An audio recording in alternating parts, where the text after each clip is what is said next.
Greetings to all. Today we will be looking at expectations and the final outcome from Budget 2023-24 regarding education sector.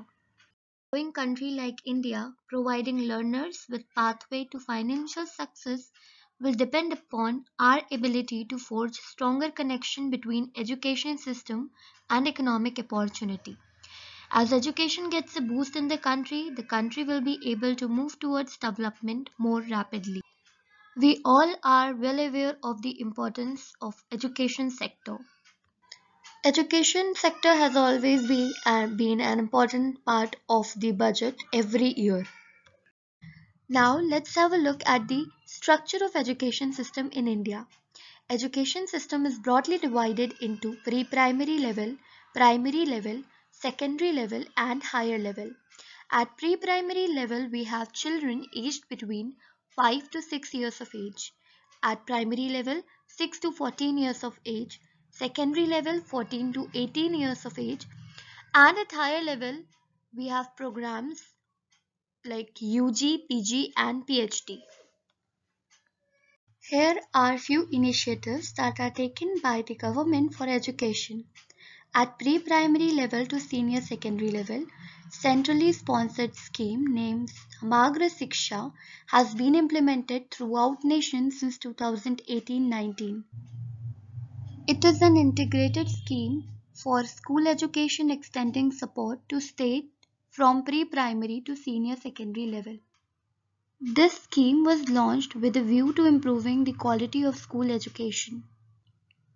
Also, it absorbed various pre-existing educational reformational schemes like Sarva Siksha Abhiyan, Rashtriya Madhyamik Siksha Abhiyan, and teacher education.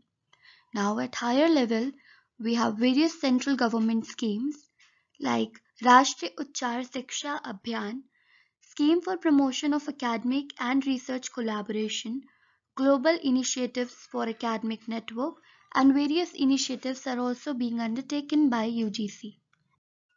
COVID-19 had a huge impact on education sector. What happened was during pandemic, Indian government announced lockdown because that was the only possible way to ensure social distancing. There was a shift from offline mode to online mode of education, and only a handful of schools and universities were able to adopt such methods.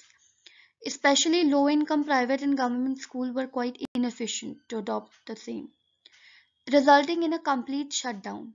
Also, not all students had access to internet or smart devices, especially in rural areas. Let's look at government expenditure on education sector. In 2021-22, government allocated 250 crores to education sector, which came down to 127 crore last year, which is a sharp decline. And this is the fact that national education policy and other national policy call for at least 6% of GDP to be invested in education. Education spending, however, was only 3.1% of GDP in 2021-22, which is quite low from what is expected. Keeping all these facts in mind, education sector had high expectations from this year's budget. It was expected that the government will provide technical education to students in both rural and urban areas of India, which will instill in them employability. Higher funding for research was expected, focus on the skilling of youth because we are witnessing demographic dividend, and to seize the opportunity, skilling the youth should be the main area of concern. Then in the Indian higher education and edtech sector, affordability and accessibility should be the major area of concern. They are the critical factors. There was a hope that government will encourage greater private participation in its digitization efforts. Also, Union Budget 2023 outlay must provision for internationalization at state and central government universities. Also making India destination for foreign students. Internationalization will augur well for students who are devoid of international exposure.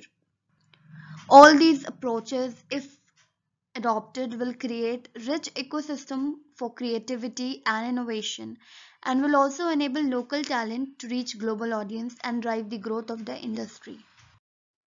After discussing what expectations we had, now let's have a look at the final outcome.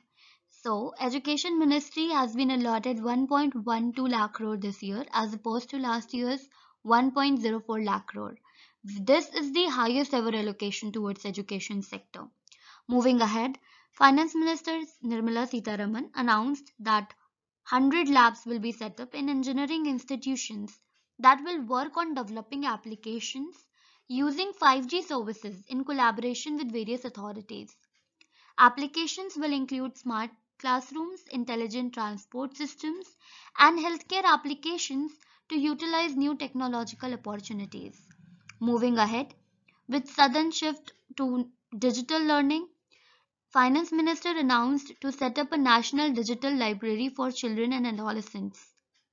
This will help in improving accessibility of quality books across various locations, languages and devices.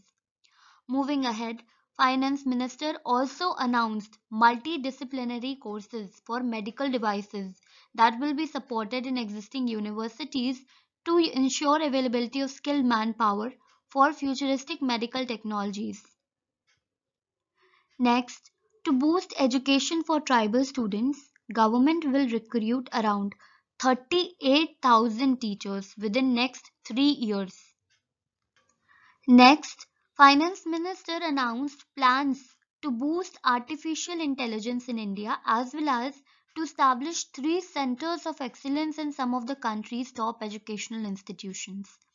This would help in realizing the vision of Make AI in India and make AI work for India. Next, Pradhan Mantri Kaushal Vikas Yojana, which is a skill development initiative scheme for the recognition and standardization of skills, is being leveled up.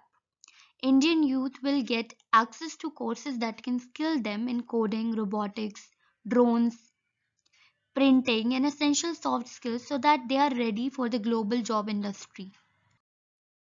Here we come to an end. That was all the expectations and the final outcome from this year's education sector. Thank you.